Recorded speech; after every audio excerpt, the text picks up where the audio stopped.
A paz do Senhor, seja bem-vindo a mais uma aula aqui do EBD em Foco. Eu me chamo Herberson e nesta aula eu vou ministrar a lição número 4, que tem como título Como se conduzir na caminhada. Nós estamos estudando a revista CPAD do segundo trimestre do ano 2024 e agora na lição número 4 a gente vai falar sobre a caminhada do cristão. Na lição anterior nós falamos sobre o céu. O céu, de acordo com o escritor da revista, que a gente estudou na lição anterior, é o ponto final da caminhada do cristão. Então, se é o ponto final, tem um ponto inicial, que no caso nós estudamos na lição número 1, número 2, a gente falou ali do início da caminhada do cristão. Na lição número 3 nós falamos sobre o ponto final dessa caminhada. E agora, na lição número 4, nós vamos falar do nosso comportamento no dia a dia, no cotidiano, porque isso sim é a caminhada do cristão.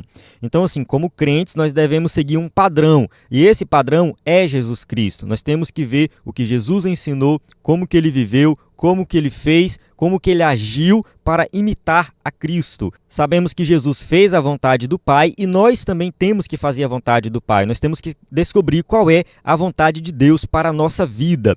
E para nós entendermos esse tema melhor, a passagem bíblica é Efésios 5, de 15 a 17, mais na frente a gente vai falar dessa passagem, mas já deixando bem claro aqui que é uma passagem bem curta, mas uma passagem que tem tudo a ver com o nosso cotidiano, com muitas aplicações práticas na nossa vida. Então a gente vai ver ali nessa passagem que o cristão ele tem que caminhar com sabedoria, ele tem que remir o tempo, né? Ele não pode ser insensato, ele tem que entender a vontade de Deus. Então, assim, tudo isso nós vamos estudar nessa lição. Então, diferente da lição anterior, que foi uma lição um pouco mais complicada, mais densa, com vários debates, esta lição é uma lição um pouco mais tranquila. Muito provavelmente ela não vai gerar debates e tudo mais, discordâncias. No entanto, ela é importante, uma lição que realmente fala do nosso comportamento no nosso dia a dia. E eu convido você a assistir essa aula até o final. Tenho certeza que vai ser uma bênção. Eu aprendi muito estudando essa lição e eu convido você a acompanhar essa aula aqui para aprender mais da palavra de Deus. Vou ministrar a aula com slide em PowerPoint. Nosso slide é 100% baseado na revista, com imagens de qualidade, vem pronto para ser usado. Você pode usar na sua igreja. Então você pode baixar o slide no nosso site ebdenfoco.com e usar na sua igreja e ministrar uma aula de excelência. Quem é assinante do EBD em Foco, acessa os slides de adultos, de jovens, vários outros bônus, como slide de escatologia, slide discipulado, sermões em PDF, curso básico de teologia e cursos diversos. Então nós temos muito conteúdo de qualidade que você pode acessar e aprender mais da palavra de Deus. Sobre os slides grátis, que são os slides antigos, que nós disponibilizamos gratuitamente, eu pesquisei sobre tempo, encontrei esse slide aqui e muitos outros sobre o tempo. Então esse aqui, a mordomia do tempo, é um slide antigo que a gente estudou a passagem de Eclesiastes 3, de 1 a 8, que fala do tempo. Como a gente vai falar nessa lição aqui sobre a questão de remir o tempo, usar o nosso tempo de forma proveitosa, vale a pena você conferir o nosso material gratuito, que são os slides antigos, que trata desse tema. Tem muitos outros slides que falam sobre essa questão do tempo, e eu acredito que essa é uma aplicação prática muito boa para essa lição. Vivemos em uma época em que as redes sociais tomaram o nosso tempo, nós não temos tempo de orar, de ler a Bíblia, de fazer obras sociais, não temos tempo de visitar um amigo, nós não temos tempo de mais nada, mas temos tempo para as redes sociais. Infelizmente é assim que acontece nos dias de hoje. Então a gente precisa saber remir o tempo. Então acesse o nosso site ebdenfoco.com ou envie uma mensagem no nosso WhatsApp. Na descrição do vídeo tem todas as informações que você precisa para acessar o nosso site e também falar conosco. Vamos para o textuário da lição, que diz assim: andai com sabedoria para com os que estão de fora, remindo o tempo. Colossenses 4, 5. Então aqui o apóstolo Paulo, escrevendo aos Colossenses, ele vai falar da maneira que nós devemos nos comportar diante da sociedade, né? Andai com sabedoria. Então a palavra andar no Novo Testamento, dentro do contexto das cartas de Paulo, geralmente tem a ver com atitude, com ações. É algo que indica o quê? Movimento, avanço, né? Então andar é isso. Quando você anda, você se movimenta. Quando você anda, você avança. Então, se você anda com sabedoria, significa que você se comporta com sabedoria para que aqueles que estão de fora possam ver que você realmente é uma pessoa diferenciada. Ele coloca aqui remindo o tempo, né? Justamente porque nós temos que saber aproveitar o nosso tempo. Verdade prática: a jornada para o céu deve ser feita com prudência e sabedoria num contexto de oposição à nossa maneira de viver. Então sabemos que o cristão, ele entrou pela porta estreita, está no caminho apertado, como já estudamos anteriormente, né? Já sabemos disso, e isso implica o que? Oposição na nossa maneira de viver. Então nós vivemos de uma maneira que realmente quem está de fora, né, vai se opor, vai fazer alguma crítica de alguma maneira. Nossa leitura bíblica em classe se encontra em Efésios 5, de 15 a 17, como já mencionei anteriormente. Então, essa passagem bíblica aqui é uma passagem bem curta, né? Fala assim, ó: portanto, vede prudentemente como andais, não como necios, mas como sábios, remindo o tempo, porquanto os dias são maus, pelo que não sejais insensatos, mas entendei qual seja a vontade do Senhor. Então, eu quase nunca faço essa leitura para ganhar tempo no vídeo, mas como ela é muito curta, eu resolvi fazer aqui. Vai guardando na mente essas palavras que durante a aula a gente vai voltar e vai falar desses versículos. Introdução. Na jornada da vida cristã, o Pai Celestial estabelece o padrão de conduta para a vida eterna. Ele sinaliza como devemos agir ao longo desse caminho para o céu. Deus, ele deixou muito claro como que deve ser o nosso comportamento. Qual é o padrão que nós devemos seguir? Porque nós temos que ter um direcionamento. Sabemos que o pecado manchou a humanidade, o pecado manchou toda a criação, manchou o ser humano, e por causa do pecado, nós nos desviamos da vontade de Deus.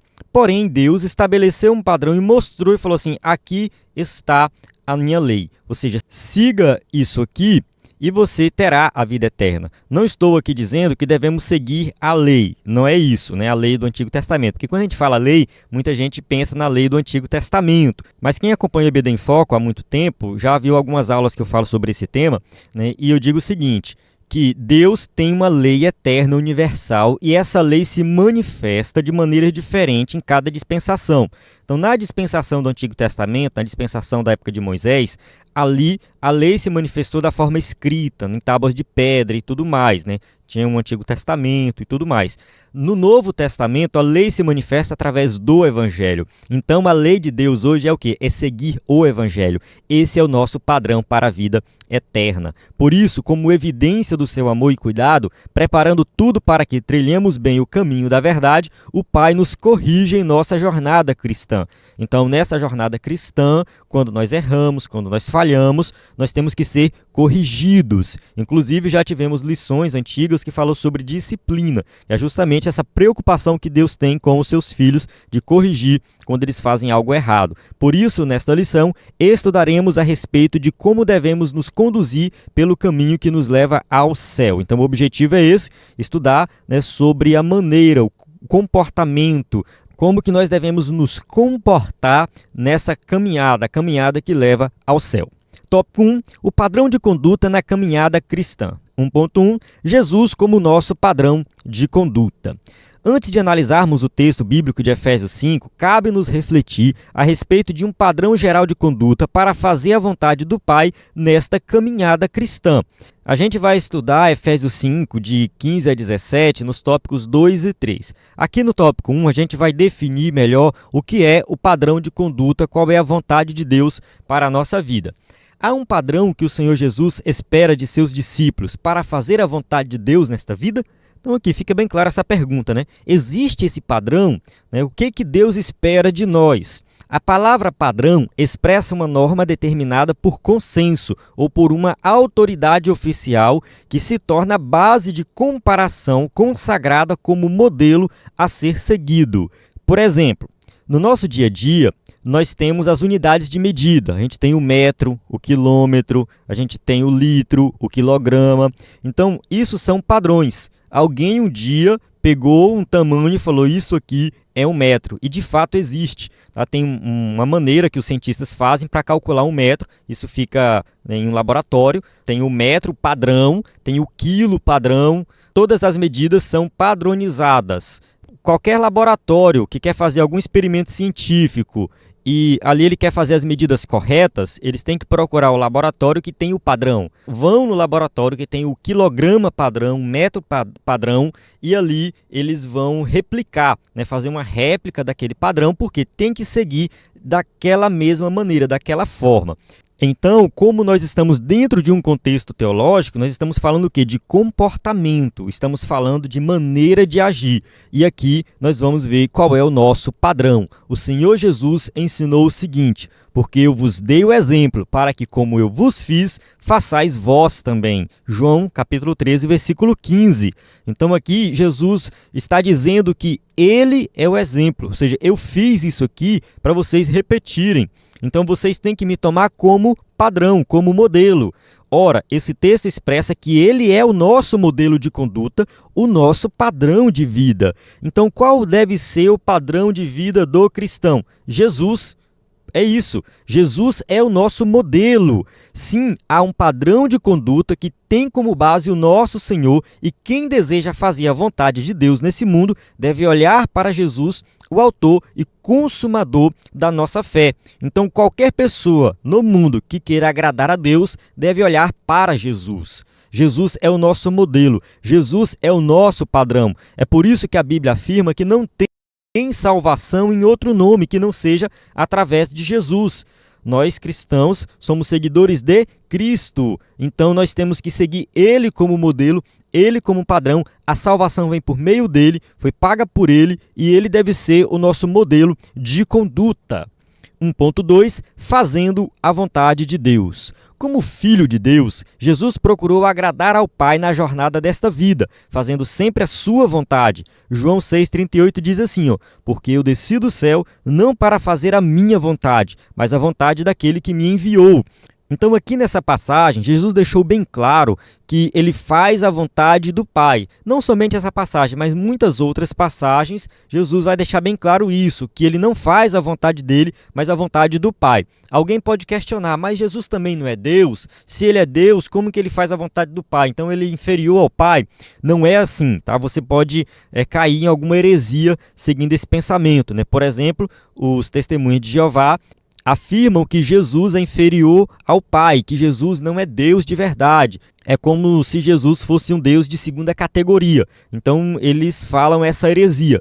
Nós acreditamos que o Pai é Deus, que o Filho é Deus e que o Espírito Santo é Deus. No entanto, na economia da salvação, esse é o nome que os teólogos dão, tá? Na economia da salvação, cada um tem uma função diferente. Então, o Pai, ele planejou a salvação, o Filho executou o plano de salvação, desceu, morreu por nós, ressuscitou, e o Espírito Santo executa essa obra de salvação nos nossos corações. Então é como se cada um tivesse uma função específica dentro desse plano. No entanto, nenhum é superior do que o outro, nenhum é maior do que o outro. O Pai, Filho e o Espírito Santo é da mesma essência. Nós queremos em um Deus existente em 3 pessoas. Se ficar alguma dúvida em relação a esse tema, dá uma lida no material que eu vou deixar na descrição do vídeo. Eu vou deixar aí um PDF falando sobre a Trindade e um outro PDF falando dessa questão da economia da salvação, que você pode entender melhor. Então, só para ficar bem claro, Jesus faz a vontade do Pai, dando o exemplo,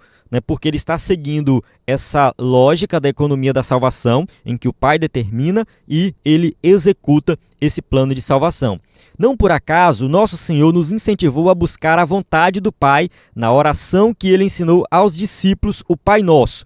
Então, Jesus, ao ensinar os discípulos a orar, ele fala que nós temos que buscar a vontade do Pai. Então, faça a tua vontade. Daqui a pouco a gente vai fazer a leitura da oração do Pai Nosso. Aos olhos humanos, parece muito difícil andar no padrão divino de Cristo. E, de fato, é impossível, né? Para um ser humano normal, natural, né? O ser humano ele vai olhar para Cristo e fala, não tem como seguir isso aqui. O que é que o mundo faz? O mundo pega Jesus e trata Jesus como um ser humano qualquer, como um ser humano normal, e tenta minimizar Cristo para que haja alguma imitação dele. Nós não fazemos isso. Nós não minimizamos em nada a obra de Cristo, o comportamento de Cristo. Nós olhamos para Cristo e falamos assim, de fato, ele é Deus, ele teve um comportamento, né, diferente de todos os seres humanos. No entanto, nós devemos imitar a Cristo, mas isso não vai ser feito através de um esforço humano. Nossa vida é transformada, nós somos uma nova criatura e o Espírito Santo nos capacita para seguir o padrão de Jesus Cristo. Ele coloca assim, entretanto, isso é possível quando buscamos o auxílio do alto, conforme a oração ensinada por ele. Agora sim, nós vamos fazer a leitura aqui da oração do Pai Nosso, Mateus 6, de 9 a 13. Mas que fique bem claro que seguir esse padrão, que é muito alto para um ser humano, ele só é possível se nós tivermos auxílio do alto, alto auxílio do Espírito Santo. Vamos ler Mateus 6, de 9 a 13. Portanto, vós orareis assim: Pai nosso que estás no céu, santificado seja o teu nome. Venha o teu reino, seja feita a tua vontade, tanto na terra como no céu. O pão nosso de cada dia dá-nos hoje. Perdoa-nos as nossas dívidas, assim como nós perdoamos aos nossos devedores. E não nos induzas à tentação, mas livra-nos do mal, porque teu é o reino e o poder e a glória para sempre. Amém. Então, essa oração é muito conhecida, as pessoas repetem por aí. Infelizmente não dá tempo de nós explorarmos detalhes aqui, mas o propósito de ler essa oração aqui no contexto dessa aula é enfatizar essa parte que fala assim: seja feita a tua vontade tanto na terra como no céu. Então tudo que acontece no universo, em todo lugar, na terra, no céu, tem que ser de acordo com a vontade de Deus. Temos que nos submeter à vontade de Deus. Logo, o cristão que deseja ir para o céu procura fazer a vontade de Deus, deixando de lado o caminho do egoísmo, do orgulho e da vaidade. Isso aqui é satisfazer o desejo do ser humano, né? Seguir o caminho do egoísmo, do orgulho e da vaidade. É deixar o eu, o ego, em primeiro lugar. Então, isso aqui afasta Deus. Quem pratica esse tipo de pecado vai afastar a Deus. Então, nós temos que matar o eu tem que morrer. Nós devemos abandonar todo tipo de egoísmo, de orgulho, de vaidade, tudo que exalta o próprio ser humano e colocar a vontade de Deus em primeiro lugar, procurando se aproximar e praticar a lei de ouro ensinada pelo nosso Senhor. O que diz essa lei de ouro? Mateus 7,12. Tudo que vós quereis que os homens vos façam, fazei-lo também vós. Então, tudo que você quer que alguém faça para você, você vai fazer de volta. Ou seja, você vai amar o próximo como a ti mesmo. Você vai ter um comportamento no dia a dia que você quer o melhor para o próximo, porque você também quer o melhor para a sua vida. Tópico 1.3, uma vida cristã bem-sucedida. A respeito da vida cristã, o apóstolo Paulo disse que estamos numa competição espiritual, entre aspas, né? E por isso devemos procurar o caminho certo para nos acharmos qualificados. Aí aqui nós temos uma passagem bíblica, 1 Coríntios, capítulo 9, de versículo 24 ao versículo 27.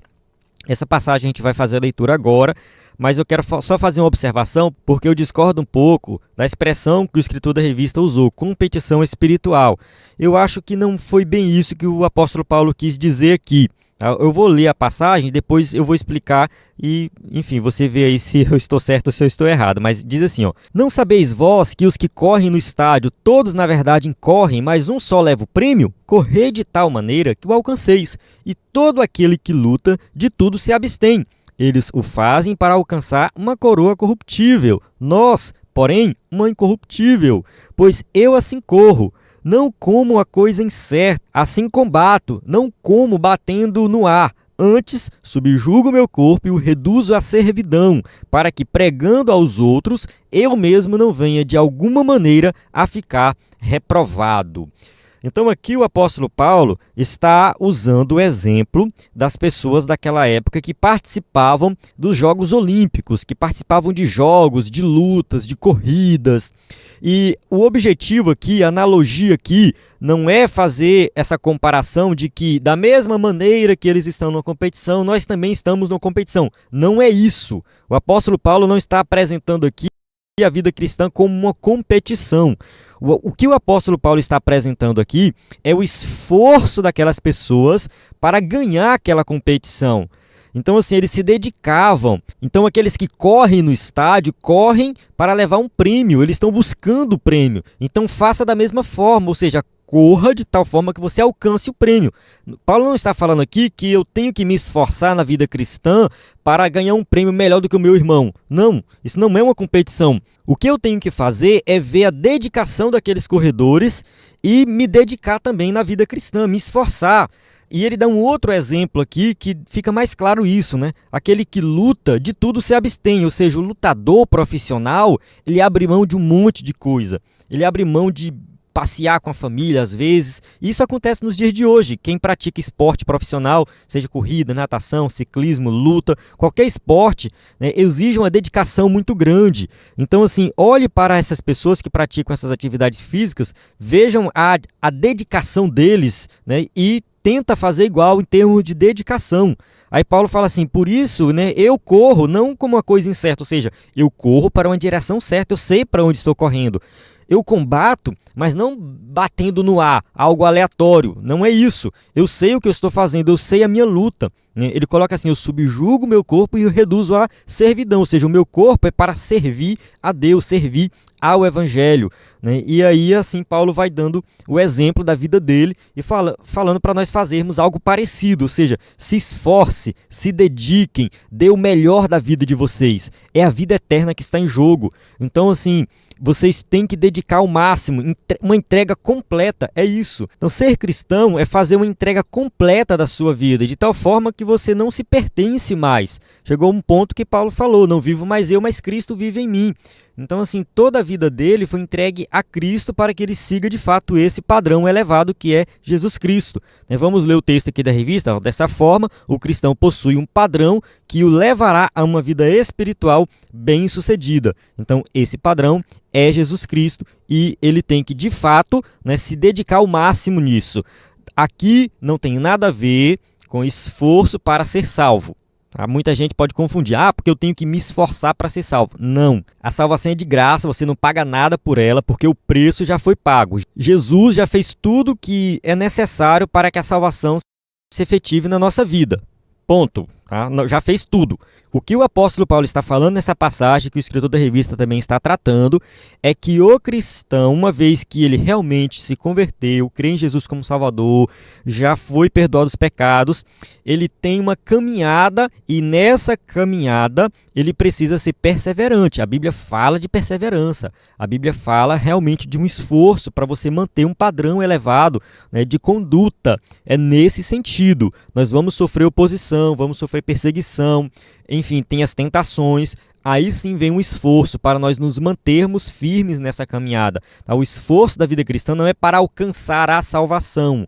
Já somos salvos. O esforço é devido às circunstâncias que nós vivemos, que ainda estamos na carne, ainda estamos na natureza pecaminosa, vivemos em um mundo corrompido, então tem ataques de todo lado e o cristão precisa estar preparado. Ele tem as armas espirituais que ele vai lutar, mas realmente exige uma entrega completa. A vida cristã é isso, uma vida de entrega.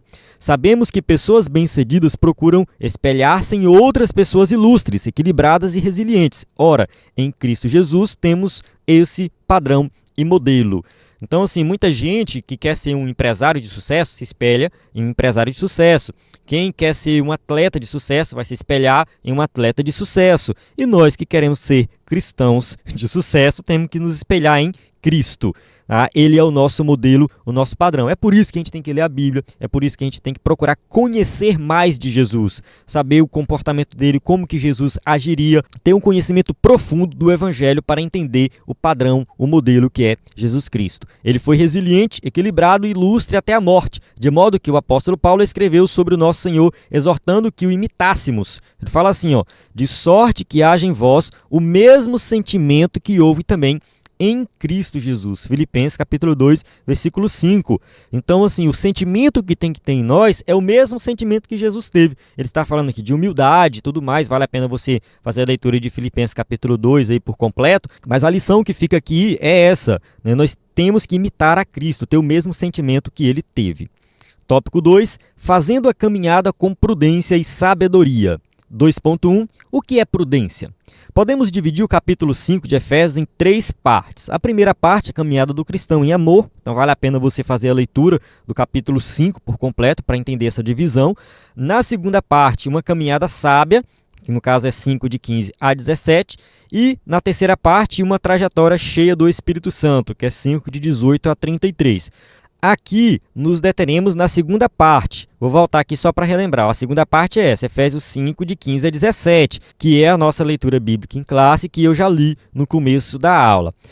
Em Efésios 5, o apóstolo Paulo ensina a respeito da caminhada do cristão neste mundo. Neste capítulo, a palavra prudência se destaca. Então, Paulo está fazendo aplicações práticas para a vida cristã nessa parte aqui de Efésios 5. Se você ler com cuidado Efésios, todo o livro, você vai observar aqui capítulo 1, 2 e 3, Paulo apresenta uma teologia bem profunda, uma teologia bem completa. É algo bem teológico mesmo, bem teórico. Capítulos 4, 5 e 6, Paulo faz aplicações práticas dessa teologia. E é justamente isso que nós vamos falar aqui. De acordo com o Antigo Testamento, a palavra prudência tem conotação de compreensão e discernimento. Ou seja, ser prudente é ser uma pessoa que compreende, que consegue realmente ter um entendimento profundo da situação, da circunstância, é alguém que tem discernimento, ela traz essa ideia. Em Provérbios 9:10, quando se diz que o justo crescerá em prudência, o termo traz a ideia de ensino, instrução e capacidade para ensinar.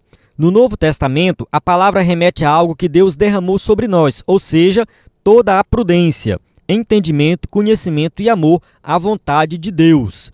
Então, o crente prudente é esse crente que tem esse entendimento da vontade de Deus. Ele conhece a vontade de Deus, ele aplica isso na prática na sua vida. Então, podemos conceituar a prudência como virtude que nos permite agir com cuidado e moderação diante de situações desafiadoras. É uma razão prática que nos permite discernir entre as escolhas mais adequadas para fazer o bem.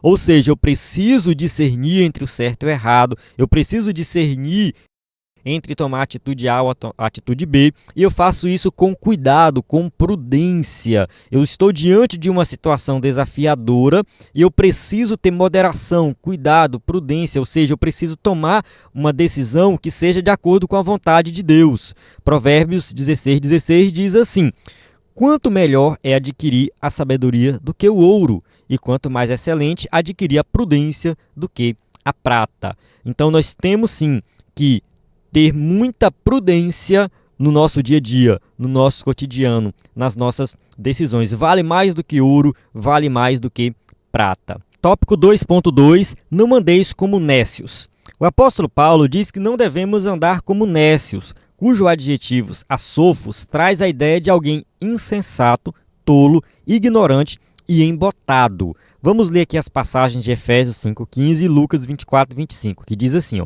portanto, vede prudentemente como andais, não como nécios, mas como sábios. E Lucas 24:25 diz assim: e ele lhes disse, ó nécios e tardos de coração para crer tudo o que os profetas disseram. Então, assim, a gente tem duas passagens aqui que usa a palavra asofos, e essa palavra é traduzida como nécios, que pode significar também insensato, tolo, ignorante, ou seja, uma pessoa que não tem discernimento espiritual. Pessoa que anda como nécio, alguém que anda nesse mundo de trevas e não tem compreensão das coisas de Deus, não sabe discernir o que é certo e o que é errado, é um tolo, é um louco, é alguém que vive na loucura desse mundo. Tá? Mas nós devemos andar como sábios, ou seja, diligente, cuidadoso e sábio, cheio do Espírito Santo, para fazer a vontade do Senhor. Então, o nosso comportamento tem que ser um comportamento diferenciado. A gente só tem duas maneiras de viver, ou como nécios ou como sábio. E o cristão vive como sábio. Ser nécio reflete uma vida de ignorância espiritual, ausência de sabedoria e desprovida de luz divina. Então, a pessoa que vive na escuridão espiritual, é isso que é viver como nécio, significa estar imerso numa jornada de pecado. Efésios capítulo 2, versículo 2 e 3 diz assim, em que, noutro tempo, andaste segundo o curso deste mundo, segundo o príncipe das potestades do ar, do espírito que agora opera nos filhos da desobediência, entre os quais todos nós também antes andávamos nos desejos da nossa carne, fazendo a vontade da carne e dos pensamentos, e éramos, por natureza, filhos da ira, como os outros também. Então, aqui nessa passagem, o apóstolo Paulo está lembrando os crentes ali de Éfeso como que era a vida deles antes deles se converterem, né? Como que eles faziam, como que eles agiam. Então, Paulo fala o seguinte, vocês, né, viviam na escuridão desse mundo. Vocês andavam de acordo com o curso desse mundo, de acordo com o príncipe das potestades do ar. Vocês viviam e andavam praticando os desejos da carne. É isso que vocês faziam no passado. E de fato é assim que o mundo vive. Inclusive eu tenho um sermão sobre essa passagem e eu vou disponibilizar no EBD em Foco para quem é assinante na parte de sermões em PDF. É esse sermão aqui, A diferença entre aqueles que merecem a ira e aqueles que receberam a graça. Efésios 2, de 1 a 10. É um sermão muito bom, gosto muito desse sermão, que ele tem vários tópicos, né? E são 13 páginas de sermão, é bem longo, mas é um sermão bem profundo, bem interessante. Eu vou disponibilizar no EBD em Foco, então se você é assinante do EBD em Foco, vai ter acesso a este sermão aqui, né? Quem é assinante, né, tem acesso a sermões em PDF, são mais de 70 sermões. Voltando aqui para a aula, a gente pode concluir que quem não serve a Deus, quem vive nesse mundo e vive sem o discernimento espiritual, né, vive como um louco, está imerso em uma jornada de pecado, satisfazendo os desejos da carne, os desejos do mundo e os desejos de Satanás. Por isso, o apelo do apóstolo Paulo para o crente é: vede prudentemente como andais. Em outras palavras, seja prudente. O apóstolo deixa claro que os que vivem na carnalidade jamais agradarão a Deus. Então, assim, se você vive nas obras da carne, praticando as obras da carne, você nunca vai agradar a Deus. Tópico 2.3, andeis como sábios. O adjetivo que Paulo usa para qualificar quem caminha para o céu é sábio, do grego sophos, uma pessoa hábil, perita. Esse adjetivo descreve, em essência, a vida do cristão dirigida pelo Espírito Santo. Então, assim, quem é sábio é justamente essa pessoa que é guiado pelo Espírito Santo e sabe tomar decisões corretas no dia a dia. Ora, os que andam no Espírito caminham na luz, na santidade e têm sabedoria. Colossenses 4,5 diz assim: andai com sabedoria para os que estão de fora, remindo o tempo. A gente já leu esse versículo no início da aula e deixa bem claro aqui que o cristão ele tem que andar, ou seja, ele tem que ter uma atitude e sabedoria no dia a dia. Por meio da luz divina que habita o crente, seu andar é com discernimento. A sabedoria realmente o faz distinguir entre o que deve ou não fazer. Há um compromisso de jamais voltar à conduta antiga do mundo. Então, assim, o crente que realmente entendeu o evangelho, que crê no evangelho, que tem discernimento, que tem sabedoria, ele vai saber o que vai ou não fazer e realmente, né, ele não vai voltar para o mundo, ele vai abandonar o mundo por completo. Contudo, é relevante compreender que essa sabedoria não é humana, não surge de cursos acadêmicos, ela é espiritual e vem de cima. Então aqui a gente não está falando de adquirir conhecimento, não é isso. O conhecimento vem através do estudo, dos livros e tudo mais. Aqui é uma sabedoria divina. Nós temos que ser sábios. É claro que o conhecimento é importante, é um outro tema. Não estou desprezando o conhecimento aqui, não é isso. A gente tem que buscar conhecimento. Mas aqui nós estamos falando de sabedoria, que é algo dado por Deus, é um poder do alto, tá? A sabedoria que vem de Deus, e essa sabedoria está disponível para todos. Basta você pedir essa sabedoria, tá? Deus vai te dar essa sabedoria, independente do seu grau de estudo, que não tem nada a ver com grau de estudo. É uma sabedoria do alto. Por meio dessa sabedoria, andamos em santidade. Hebreus 12:14. Segui a paz com todos e a santificação, sem a qual ninguém verá o Senhor. Então, assim, nós temos que viver em santidade. E nos tornamos semelhantes a Jesus. 1 João capítulo 3, versículo 2. Amados, agora somos filhos de Deus e ainda não é manifesto o que havemos de ser, mas sabemos que quando ele se manifestar, seremos semelhantes a ele, porque assim como é, o veremos. Então, assim, nós estamos na caminhada cristã, crescendo na vida espiritual, mas a plenitude desse crescimento vai ser lá na eternidade, porque quando ele se manifestar, aí sim nós seremos transformados e seremos semelhantes a ele. Tópico 3, vencendo os dias maus. 3.1, remindo o tempo. O versículo 16 de Efésios 5 apresenta o verbo remir como tradução do grego exagorazo. Ele possui dois sentidos. O primeiro sentido é redimir, resgatar do poder de outro pelo pagamento de um preço. E o segundo sentido é comprar para uso próprio. Então, assim, essa palavra tem dois significados. Quando a Bíblia diz remir o tempo, tem dois significados. Tá? O primeiro é essa ideia de comprar, de resgatar. Tá? Então, eu estou pagando um preço por um resgate. Era muito usado no contexto da escravidão da época. Então, um escravo que era redimido significava que alguém pagava para ele ser liberto. Então, tinha um preço para resgatar aquele escravo. E o segundo sentido é de comprar mesmo, ou seja, comprar para usar, no sentido de fazer uma negociação. Então, podemos dizer que remir é uma expressão usada para se referir à sabedoria dos compradores que esperavam o momento certo para comprar de acordo com o melhor preço oferecido pelo mercado. Então, o escritor da revista vai fazer essa interpretação, vai pegar a aplicação da palavra remir nesse contexto em que a pessoa tem sabedoria para comprar no melhor preço, mas ela tem que esperar o momento certo para isso acontecer. Bem, vamos lá, vamos prosseguir aqui para entender melhor. Com a expressão remindo o tempo, o apóstolo Paulo se refere ao cristão que se conduz de maneira proveitosa e sábia no contexto deste mundo. Efésios 5,16 diz assim, remindo o tempo, porquanto os dias são maus. Aqui o apóstolo Paulo está fazendo um alerta para todos os crentes. Ele está apresentando o contexto em que nós vivemos, está dizendo assim, olha, nesse contexto, se você não tiver cuidado, o seu tempo é mal aproveitado. Você vai usar o seu tempo para outras coisas e vai deixar de usar para as coisas importantes. Então, assim, olhe para o tempo, saiba que o tempo é curto e aproveite esse tempo curto para aquilo que realmente vale a pena, para as coisas relacionadas ao reino de Deus. Então, nós temos que ter muito cuidado, porque se a gente deixar ser levado pelo mundo, nós vamos usar o nosso tempo de maneira errada. E aí não sobra tempo para orar, não sobra tempo para ler a Bíblia, não sobra tempo para fazer aquilo que realmente é importante para os relacionamentos, para a família, principalmente no mundo de hoje, em que estamos conectados o tempo todo. Estamos nas redes sociais o tempo todo, no celular o tempo todo, no computador. Enfim, nós estamos envolvidos tanto com a internet de maneira geral, que acaba que nós não temos tempo para outras atividades.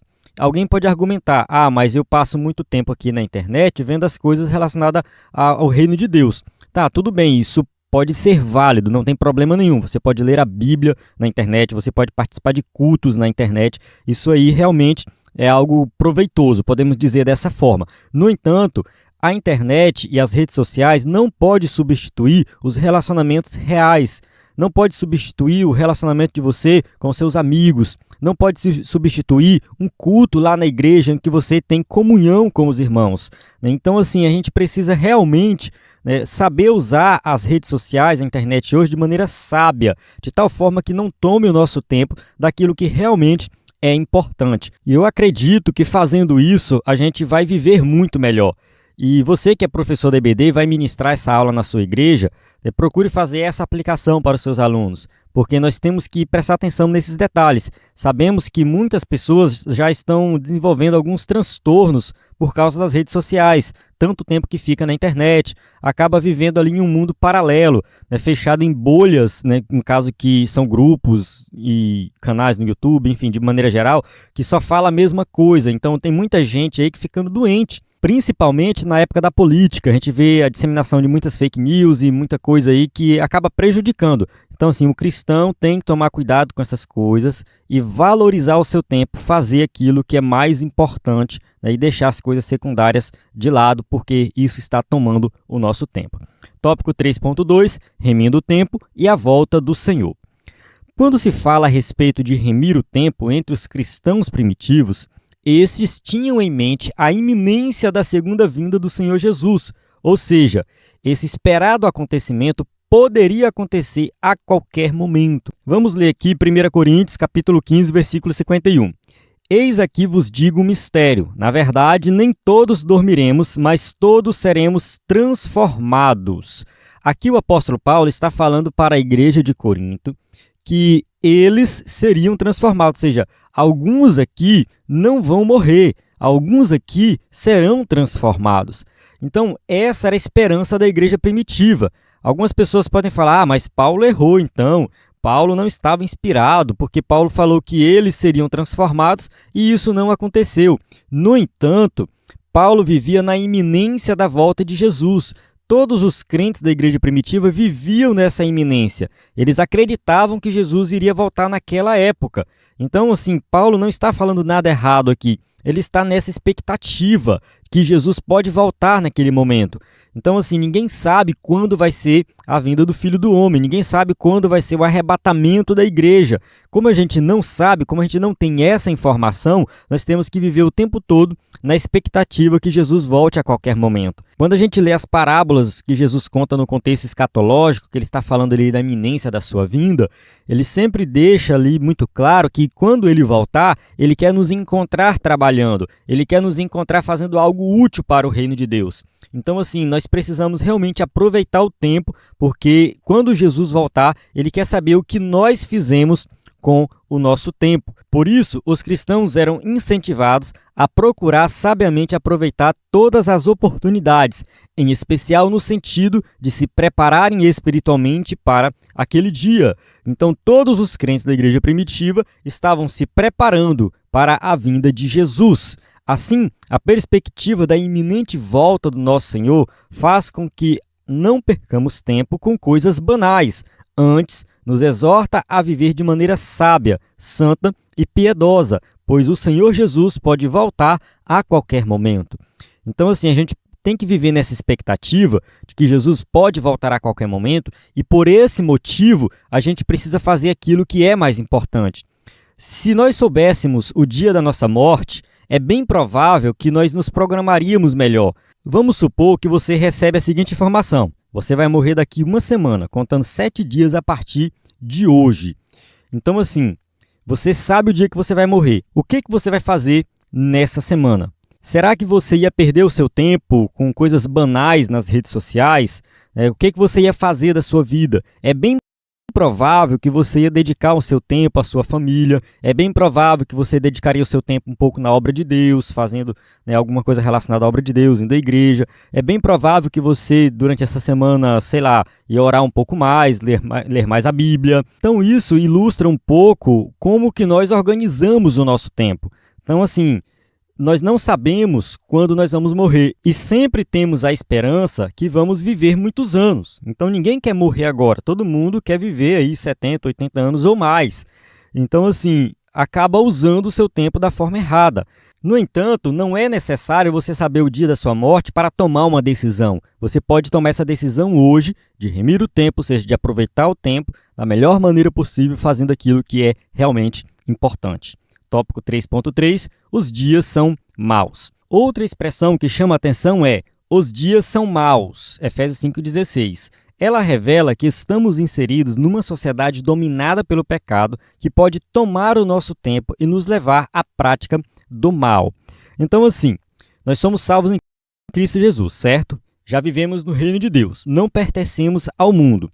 No entanto, ainda estamos inseridos no mundo, ainda estamos inseridos numa sociedade dominada pelo pecado, e essa sociedade dominada pelo pecado pode influenciar no nosso tempo, nas nossas atividades, naquilo que a gente faz.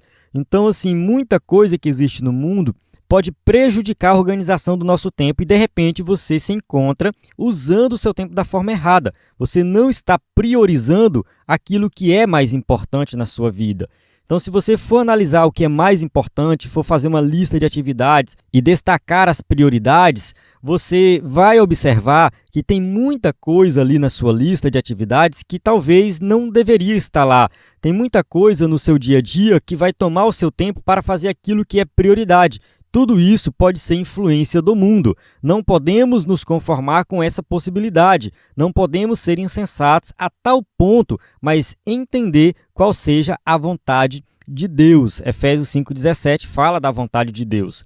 Então, não posso deixar que o mundo influencie a tomada de decisões nas minhas atividades e tomar o meu tempo. Não posso, tá? Os dias são maus, eu tenho que ter consciência disso. Então, eu tenho que analisar tudo que eu faço na minha vida à luz da palavra de Deus e fazer aquilo que é mais importante, priorizar as coisas do reino de Deus. Desse modo, a vontade de Deus tem a ver com, como cristãos, aproveitarmos o tempo para fortalecer nossa vida espiritual, praticar o bem para com os outros, ler a Bíblia, orar, se consagrar e congregar.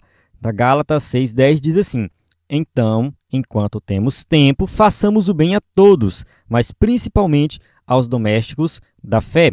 Então, assim, nós estamos vivendo em uma época que ainda temos tempo de fazer alguma coisa. Então, vamos aproveitar esse tempo. Vamos aproveitar o tempo para estar com a família. Vamos aproveitar o tempo para fazer uma boa ação, uma boa atitude. Aproveitar o tempo para ler a Bíblia, para orar, para congregar. Porque muitas vezes passa dias e semanas e a gente não pegou na Bíblia. Muitas vezes a gente nem vai na igreja. Por quê? Porque estamos sem tempo, o tempo todo fazendo alguma coisa que nós achamos que é importante e às vezes não é. Então nós temos sim que remir o tempo, aproveitar o tempo, porque Jesus vai voltar a qualquer momento e Ele quer encontrar a sua igreja, o seu povo, trabalhando, fazendo aquilo que é importante, que deve ser feito. Amém? Chegamos na conclusão da nossa aula que diz assim: em nossa caminhada para as mansões celestiais, precisamos seguir o padrão divino, isto é, as normas determinadas pelo Pai que estão inseridas em Sua palavra. É preciso viver sábia e prudentemente, aproveitando bem as oportunidades de fazer o bem, e não deixarmos-nos dominar pelos dias maus, na certeza de que a vinda do Senhor se aproxima, e isso nos incentiva de maneira santa. Aqui a gente tem uma conclusão que vai direto ao ponto, que resumiu muito bem a nossa lição. Nós temos um padrão a ser seguido, esse padrão é o próprio Senhor Jesus Cristo. Então, seguindo Jesus, seguindo o seu evangelho, fazendo a vontade do Pai, nós vamos fortalecer a nossa vida e seguir a nossa caminhada ao céu. Sabemos que estamos caminhando para o céu e precisamos de um padrão, e o padrão é Jesus Cristo. O Espírito Santo nos capacita para seguir esse padrão. Nós temos que olhar para as nossas atividades e aproveitar o tempo. Os dias são maus, porém, Jesus pode voltar a qualquer momento e eu tenho que aproveitar bem o meu tempo, você tem que aproveitar bem o seu tempo. Então vamos sim participar mais das coisas de Deus e valorizar o que é mais importante na nossa vida. Amém? Então chego aqui no final da aula, temos as perguntas para quem vai usar o slide aí na igreja, e mais uma vez reforçando aqui o nosso conteúdo, nosso site é ebdenfoco.com, nosso conteúdo, slide adultos, slide jovens, vários bônus, e não deixe de conferir a descrição do vídeo, pois tem vários materiais para você acessar. Então é isso, na plataforma EBD em Foco você tem tudo o que precisa para ministrar uma aula de excelência na EBD. A paz do Senhor, até a próxima aula.